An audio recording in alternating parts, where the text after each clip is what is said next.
My husband, with the Israeli government at the time in 2000, offered a Palestinian state to the Palestinians. Arafat turned that down. There would have been a Palestinian state now for 23 years if he had not walked away from it. Is this actually true? So here, Clinton is talking about the Camp David summit in 2000, where the US brokered negotiations between Yasser Arafat and Ehud Barak.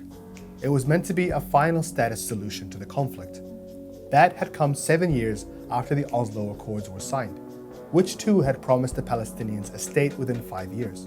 But that hadn't happened. The Israeli prime minister who negotiated that deal, Yitzhak Rabin, was assassinated by a far-right ultra-Zionist 2 years later.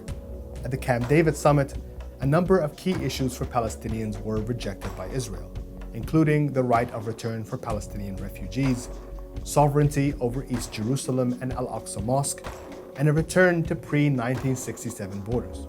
US analysts who took part in those negotiations later wrote that the Palestinians had made many more concessions than the Israelis, including giving up 80% more territory than Israel was willing to offer.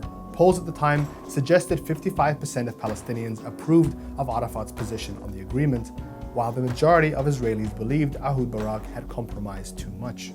The talks fell through, in part because Barak's own coalition stood against it, and he was positioned to lose the next election to Ariel Sharon, who boasted his popular support by leading a tour through Al-Aqsa Mosque, which sparked outrage among Palestinians and ignited the Second Intifada.